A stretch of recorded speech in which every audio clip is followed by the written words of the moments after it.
ರೇಣುಕಾಸ್ವಾಮಿ ಹತ್ಯೆಯ ವಿಚಾರಕ್ಕೆ ಸಂಬಂಧಪಟ್ಟಂತೆ ಇವತ್ತು ಪೊಲೀಸರು ಚಾರ್ಜ್ ಶೀಟ್ ಸಲ್ಲಿಕೆ ಮಾಡುವಂತಹ ಸಾಧ್ಯತೆ ಇದೆ. ಈಗ ಎಲ್ಲರ ಚಿತ್ತ ದೋಷಾರೋಪ ಪಟ್ಟಿ ಸಲ್ಲಿಕೆಯತ್ತಲೇ ನೆಟ್ಟಿರುವಂಥದ್ದು. ದರ್ಶನ್ ವಿರುದ್ಧ ಚಾರ್ಜ್ ಶೀಟ್ ಸಲ್ಲಿಕೆಗೆ ಕೌಂಟ್ ಡೌನ್ ಸ್ಟಾರ್ಟ್ ಆಗಿದೆ. ದರ್ಶನ್ ಸೇರಿ 17 ಆರೋಪಿಗಳ ವಿರುದ್ಧ ದೋಷಾರೋಪ ಪಟ್ಟಿ ಸಲ್ಲಿಕೆ ಆಗ್ತಾ ಇದೆ. ಕೊಲೆ, ಸಾಕ್ಷ್ಯನಾಶ, ಕಿಡ್ನಾಪ್ ಸೇರಿ ಹಲವು ಸೆಕ್ಷನ್ನ ಅಡಿ ದೋಷಾರೋಪ ಪಟ್ಟಿ ಸಲ್ಲಿಕೆ ಆಗುತ್ತೆ.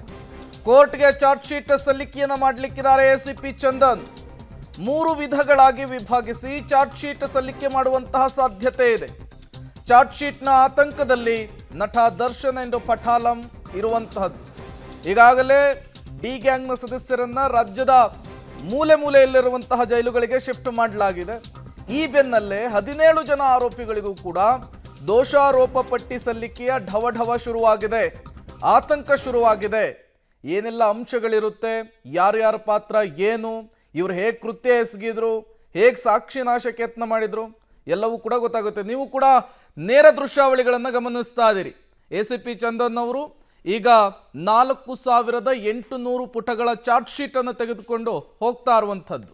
3 ವಿಧಗಳಾಗಿ ಈಗ ವಿಭಾಗಿಸಿದ್ದಾರೆ ಚಾರ್ಜ್ ಶೀಟ್ ಅನ್ನು ರೆಡಿ ಮಾಡಿಕೊಂಡು ತೆಗೆದುಕೊಂಡು ಹೋಗ್ತಾ ಇರುವಂತಹ ವಿಜುವಲ್ಸ್ ಅನ್ನು ನೀವು ಗಮನಿಸ್ತಾ ಇದ್ದೀರಿ. ಇದೇ ಜೀಪ್ನಲ್ಲಿಯೇ ಚಾರ್ಜ್ ಶೀಟ್ ಅನ್ನು ತೆಗೆದುಕೊಂಡು ಹೋಗ್ತಾ ಇರುವಂಥದ್ದು. ಎಸಿಪಿ ಚಂದನ್ ಅವರು ಚಾರ್ಜ್ ಶೀಟ್ ಅನ್ನು ರೆಡಿ ಮಾಡಿಕೊಂಡು ಈಗ ತೆರಳುತ್ತಾ ಇದ್ದಾರೆ. ಸ್ಪೆಷಲ್ ಪಬ್ಲಿಕ್ ಪ್ರಾಸಿಕ್ಯೂಟರ್ ಅವರನ್ನು ಭೇಟಿ ಆಗ್ತಾರೆ. ಅಲ್ಲಿಂದ ನೇರವಾಗಿ ಕೋರ್ಟ್ಗೆ ಸಬ್ಮಿಟ್ ಮಾಡ್ತಾರೆ. ಈ ಚಾರ್ಜ್ ಶೀಟ್ ಈ ಪ್ರಕರಣಕ್ಕೆ ಇವತ್ತು ಅತಿ ದೊಡ್ಡ ಟ್ವಿಸ್ಟ್ ಕೊಡುವಂತಹ ಸಾಧ್ಯತೆ ಇದೆ. ಸುಮಾರು 90 ದಿನಗಳ ಕಾಲ ತನಿಖೆಯನ್ನು ನಡೆಸಿ ಸಾಕಷ್ಟು ಸಾಕ್ಷ್ಯಗಳನ್ನು ಸಂಗ್ರಹಿಸಿ ಈಗ ಚಾರ್ಜ್ ಶೀಟ್ ಅನ್ನು ರೆಡಿ ಮಾಡಿಕೊಂಡು ಆ ಬಾಕ್ಸ್ನಲ್ಲಿ ತೆಗೆದುಕೊಂಡು ಹೋಗ್ತಾ ಇದ್ದಾರೆ. ಅದರ ಎಕ್ಸ್ಕ್ಲೂಸಿವ್ ದೃಶ್ಯಾವಳಿಗಳನ್ನು ನೀವು ಪಬ್ಲಿಕ್ ಟಿವಿಯ ಸ್ಕ್ರೀನ್ ಮೇಲೆ ಗಮನಿಸ್ತಾ ಇದ್ದೀರಿ. ದರ್ಶನ್ ಸೇರಿ 17 ಆರೋಪಿಗಳ ವಿರುದ್ಧ ಈ ದೋಷಾರೋಪ ಪಟ್ಟಿ ಸಲ್ಲಿಕೆ ಆಗ್ತಾ ಇರುವಂಥದ್ದು. ಇದೇ ದೋಷಾರೋಪ ಪಟ್ಟಿ ಸಲ್ಲಿಕೆ ಈ ಪ್ರಕರಣಕ್ಕೆ ಮತ್ತೊಂದು ಬಿಗ್ ಟ್ವಿಸ್ಟ್ ಕೊಡುವಂತಹ ಸಾಧ್ಯತೆ ಇದೆ. ಯಾವ ರೀತಿ ಇವರು ಕೊಲೆ ಮಾಡಿದ್ರು, ಸಾಕ್ಷ್ಯನಾಶಕ್ಕೆ ಯತ್ನ ಮಾಡಿದ್ರು, ಕಿಡ್ನ್ಯಾಪ್ ಹೇಗೆ ಮಾಡಿದ್ರು, ಎಲ್ಲವೂ ಕೂಡ ಅದರಲ್ಲಿ ಅಡಕವಾಗಿದೆ. ದರ್ಶನ್ ವಿರುದ್ಧ ದೋಷಾರೋಪ ಪಟ್ಟಿ ಸಲ್ಲಿಕೆಗೆ ಕ್ಷಣಗಣನೆ. ಮಧ್ಯಾಹ್ನದ ನಂತರ ಕೋರ್ಟ್ಗೆ ಚಾರ್ಜ್ ಶೀಟ್ ಸಲ್ಲಿಕೆ ಆಗುತ್ತೆ ಅನ್ನುವಂತಹ ಮಾಹಿತಿ ಸಿಗ್ತಾ ಇದೆ. ಬಸವೇಶ್ವರ ನಗರ ಪೊಲೀಸ್ ಠಾಣೆಗೆ ಕಾಮಾಕ್ಷಿ ಪಾಳ್ಯ ಇನ್ಸ್ಪೆಕ್ಟರ್ ಭೇಟಿಯನ್ನು ಕೊಟ್ಟಿದ್ದಾರೆ. ತನಿಖಾಧಿಕಾರಿಯಾಗಿರುವಂತಹ ಎಸಿಪಿ ಚಂದನ್ ಭೇಟಿಯಾಗಿದ್ದಾರೆ ಇನ್ಸ್ಪೆಕ್ಟರ್. ದರ್ಶನ್ ವಿರುದ್ಧದ ಚಾರ್ಜ್ ಶೀಟ್ ಸಲ್ಲಿಕೆಗೆ ಕ್ಷಣಗಣನೆ ಆರಂಭ ಆಗಿದೆ. ಮಧ್ಯಾಹ್ನದ ಮೇಲೆ ದರ್ಶನ್ ಸೇರಿ 17 ಆರೋಪಿಗಳ ವಿರುದ್ಧ ದೋಷಾರೋಪ ಪಟ್ಟಿ ಸಲ್ಲಿಕೆಯಾಗುತ್ತೆ. ಆ ದೋಷಾರೋಪ ಪಟ್ಟಿಯಲ್ಲಿ ಮತ್ಯಾವೆಲ್ಲ ಸ್ಫೋಟಕ ಅಂಶಗಳಿದಾವೆ, ರೇಣುಕಾಸ್ವಾಮಿ ಹತ್ಯೆಯ ವಿಚಾರಕ್ಕೆ ಸಂಬಂಧಪಟ್ಟಂತೆ ಮತ್ಯಾವ್ಯಾವೆಲ್ಲ ಅಂಶಗಳು ಬಹಿರಂಗವಾಗುತ್ತೆ. ಸಹಜವಾದಂತಹ ಪ್ರಶ್ನೆ, ಕುತೂಹಲಕ್ಕೆ ಕಾರಣವಾದಂತಹ ಪ್ರಶ್ನೆ. ಇದೇ ಜೀಪ್ನಲ್ಲಿ, ಇದೇ ಬಾಕ್ಸ್ನಲ್ಲಿ ದೋಷಾರೋಪ ಪಟ್ಟಿ ಸಲ್ಲಿಕೆ, ಚಾರ್ಜ್ ಶೀಟ್ ಸಲ್ಲಿಕೆ ಮಾಡಲಿಕ್ಕೆ ಈಗ ಮುಂದಾಗ್ತಾ ಇರುವಂಥದ್ದು. ಸುಮಾರು 4800 ಪುಟಗಳಿದ್ದಾವೆ.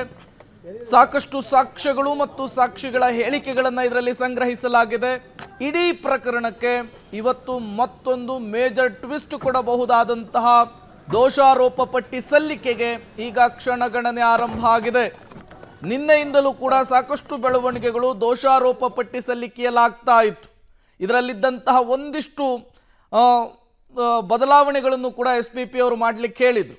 ಎಲ್ಲ ಬೆಳವಣಿಗೆಗಳ ನಡುವೆ ಎಲ್ಲವನ್ನೂ ಕೂಡ ಸರಿ ಮಾಡಿಕೊಂಡು ದೋಷಾರೋಪ ಪಟ್ಟಿ ಸಲ್ಲಿಕೆಗೆ ಮುಂದಾಗ್ತಿದ್ದಾರೆ. ಮತ್ತಷ್ಟು ಡೀಟೇಲ್ಸ್ ಅನ್ನು ಕೊಡ್ತಾರೆ ನಮ್ಮ ಪ್ರತಿನಿಧಿ ನಾಗೇಶ್, ನೇರ ಸಂಪರ್ಕದಲ್ಲಿ ಜಾಯ್ನ್ ಆಗಿದ್ದಾರೆ. ನಾಗೇಶ್, ದೋಷಾರೋಪ ಪಟ್ಟಿ ಸಲ್ಲಿಕೆಗೆ ಮುಹೂರ್ತ ಫಿಕ್ಸ್ ಆಗಿದೆ. ಇವತ್ತು ಮಧ್ಯಾಹ್ನನೇ ದೋಷಾರೋಪ ಪಟ್ಟಿ ಸಲ್ಲಿಕೆ ಆಗುತ್ತೆ ಅನ್ನುವಂತಹ ಮಾಹಿತಿ ಸಿಗ್ತಾ ಇದೆ. ಏನೆಲ್ಲ ಡೀಟೇಲ್ಸ್ ಇದೆ ಅಂತ? ಓಕೆ, ಕರೆ ಕಟ್ಟಾಗಿರುವಂತಹದ್ದು. ದರ್ಶನ್ ಸೇರಿ 17 ಆರೋಪಿಗಳ ಭವಿಷ್ಯವನ್ನು ನಿರ್ಧರಿಸುವಂತಹ ದೋಷಾರೋಪ ಪಟ್ಟಿ ಸಲ್ಲಿಕೆ ಈಗ ಮಧ್ಯಾಹ್ನದ ಮೇಲಾಗುತ್ತೆ. ಈಗ ಆ ದೋಷಾರೋಪ ಪಟ್ಟಿಯ ಅಂಶಗಳಿರುವಂತಹ ಕಡತವನ್ನು ಬಾಕ್ಸ್ನಲ್ಲಿ ತೆಗೆದುಕೊಂಡು ಹೋಗಲಾಗ್ತಾ ಇದೆ. ಪೊಲೀಸ್ನ ಜೀಪನ್ನು ಗಮನಿಸ್ತಾ ಇದ್ದೀರಿ. ಇದೇ ಜೀಪ್ನಲ್ಲಿಯೇ ದೋಷಾರೋಪ ಪಟ್ಟಿ ಏನಿದೆ, ಚಾರ್ಜ್ ಶೀಟ್ ಅನ್ನು ಸಂಗ್ರಹಿಸಿಕೊಂಡು ಪೊಲೀಸರು ತೆರಳುತ್ತಾ ಇರುವಂಥದ್ದು. ಮತ್ತಷ್ಟು ಡೀಟೇಲ್ಸ್ ಅನ್ನು ಕೊಡ್ತಾರೆ ನಮ್ಮ ಪ್ರತಿನಿಧಿ ನಾಗೇಶ್, ನೇರ ಸಂಪರ್ಕದಲ್ಲಿ ಜಾಯ್ನ್ ಆಗಿದ್ದಾರೆ. ನಾಗೇಶ್, ಅಂತೂ ಇಂತೂ ದೋಷಾರೋಪ ಪಟ್ಟಿ ಸಲ್ಲಿಕೆ ಆಗ್ತಾ ಇದೆ. ಎಷ್ಟು ಗಂಟೆಗೆ ಸಲ್ಲಿಕೆ ಆಗುತ್ತೆ, ಈ ವಿಚಾರಕ್ಕೆ ಸಂಬಂಧಪಟ್ಟಂತೆ ಏನೆಲ್ಲ ಬೆಳವಣಿಗೆಗಳಾಗ್ತಾ ಇದೆ ಅಂತ? ಪ್ರೇಮ್ ದರ್ಶನ್ ಅಂಡ್ ಗ್ಯಾಂಗ್ ನಿರ್ಧಾರ ಮಾಡುವಂತಹ ಒಂದು ಚಾರ್ಜ್ ಶೀಟ್ ಅನ್ನು ಇವತ್ತು ಕಾಮಾಕ್ಷಿ ಪಾಳ್ಯ ಪೊಲೀಸರು ಕೋರ್ಟ್ಗೆ ಸಲ್ಲಿಸಲಿಕ್ಕೆ ಮುಂದಾಗಿರುವಂಥದ್ದು. ಇದಕ್ಕೆ ಸಂಬಂಧಪಟ್ಟಂತೆ ಈಗ ಬಸವೇಶ್ವರ ನಗರದಲ್ಲಿದ್ದಂಥ ACP ತನಿಖಾಧಿಕಾರಿಯ ಕಚೇರಿಯಿಂದ ನೇರವಾಗಿ ಚಾರ್ಜ್ ಶೀಟ್ನ ಪ್ರತಿಯನ್ನು ಕೋರ್ಟ್ಗೆ ತೆಗೆದುಕೊಂಡು ಹೋಗಿರುವಂಥ ದೃಶ್ಯ ಪಬ್ಲಿಕ್ ಟಿವಿಗೆ ಲಭ್ಯವಾಗಿರುವಂಥದ್ದು. ಈಗಾಗಲೇ ದೃಶ್ಯದಲ್ಲಿ ಸಿಕ್ಕಿರುವಂಥ ಮಾಹಿತಿ ಪ್ರಕಾರ ಅಲ್ಲಿ ನೇರವಾಗಿ ಚಾರ್ಜ್ ಶೀಟ್ ಪ್ರತಿಯನ್ನು ಕೋರ್ಟ್ಗೆ ಕೊಟ್ಟು ಅಲ್ಲಿಂದ SPP ಮೂಲಕ ಕೋರ್ಟ್ಗೆ ಚಾರ್ಜ್ ಶೀಟನ್ನು ಸಲ್ಲಿಕೆ ಮಾಡಲಿಕ್ಕೆ ಪೊಲೀಸರು ತಯಾರಿಯನ್ನು ಮಾಡ್ಕೊಂಡಿರೋ ಕಾರಣ ಬೆಂಗಳೂರಿನ ಬಸವೇಶ್ವರ ನಗರದಲ್ಲಿರುವಂಥ ACP ಕಚೇರಿಯಿಂದ ನೇರವಾಗಿ ಕೋರ್ಟ್ಗೆ ತೆಗೆದುಕೊಂಡು ಹೋಗಿರುವಂಥದ್ದು. ಸುಮಾರು 4800 ಪುಟಗಳಿರುವಂಥ ಚಾರ್ಜ್ ಶೀಟ್ ಏನಿದೆ ಅದನ್ನು ಇವತ್ತು ಸಲ್ಲಿಕೆ ಮಾಡಿರುವಂಥದ್ದು. ಕಳೆದ 2-3 ದಿನಗಳಿಂದಲೂ ಕೂಡ ಚಾರ್ಜ್ ಶೀಟ್ನಲ್ಲಿ ಏನೆಲ್ಲ ಇರಬೇಕು, ಯಾವುದನ್ನೆಲ್ಲ ತೆಗೆದುಹಾಕಬೇಕು ಅನ್ನುವಂಥದ್ದನ್ನು ನೇರವಾಗಿ ಸ್ವತಃ SPP ಅವರೇ ಸೂಚನೆ ಮೇರೆಗೆ ಒಂದಷ್ಟು ಸ್ಕೂಟನಿ ಮಾಡಿ ಯಾವ ಸಾಕ್ಷ್ಯಾಧಾರಗಳನ್ನು ಅದಕ್ಕೆ ಉಲ್ಲೇಖ ಮಾಡಬೇಕು ಅನ್ನುವಂಥ ಒಂದು ತೀರ್ಮಾನವನ್ನು ಮಾಡಿ ಇವತ್ತು ಸುದೀರ್ಘವಾಗಿರುವಂಥ ಸುಮಾರು 4800 ಪುಟಗಳಿರುವಂಥ ಚಾರ್ಜ್ ಶೀಟನ್ನು ಕೋರ್ಟ್ಗೆ ಸಲ್ಲಿಕೆ ಮಾಡಲಿಕ್ಕೆ ತೆಗೆದುಕೊಂಡು ಹೋಗಿರುವಂಥದ್ದು. ಪ್ರೇಮ್ ನಾಗೇಶ್, ಈಗ ಮಧ್ಯಾಹ್ನದ ಒಳಗೆ ದೋಷಾರೋಪ ಪಟ್ಟಿ ಸಲ್ಲಿಕೆ ಆಗುತ್ತೆ ಅನ್ನುವಂತಹ ಮಾಹಿತಿ, ಈ ಚಾರ್ಜ್ ಶೀಟ್ ಸಲ್ಲಿಕೆಯ ನಂತರ ಏನೆಲ್ಲ ಪ್ರೋಸೆಸ್ ಆಗುತ್ತೆ ಅಂತ ಈಗಾಗಲೇ ಚಾರ್ಜ್ ಶೀಟ್ ಸಲ್ಲಿಕೆ ಮಾಡಲಿಕ್ಕೆ ತಯಾರಿನ ಮಾಡ್ಕೊಂಡಿರುವಂಥ ಪೊಲೀಸರು ನೇರವಾಗಿ ಕೋರ್ಟ್ಗೆ ಚಾರ್ಜ್ ಶೀಟ್ನ ಪ್ರತಿಯನ್ನು ತೆಗೆದುಕೊಂಡು ಹೋಗಿರುವಂಥದ್ದು. ಅಲ್ಲಿ SPP ಅವರ ಕೈಗೆ ಈ ಒಂದು ಚಾರ್ಜ್ ಶೀಟ್ನ ಪ್ರತಿ ಕೊಡಲಾಗುತ್ತೆ.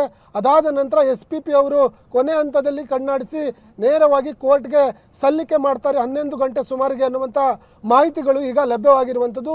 ಅದಕ್ಕೆ ಸಂಬಂಧಪಟ್ಟಂತೆ ಈಗಾಗಲೇ ಇನ್ಸ್ಪೆಕ್ಟರ್ ಕಾಮಾಕ್ಷಿ ಪಾಳ್ಯ ಇನ್ಸ್ಪೆಕ್ಟರ್ ಚಾರ್ಜ್ ಶೀಟ್ ಪ್ರತಿಯನ್ನು ತೆಗೆದುಕೊಂಡು ಹೋಗಿ SPPಗೆ ಕೈಲಿ ಕೊಡಲಿಕ್ಕೆ ಹೋಗಿರುವಂಥದ್ದು.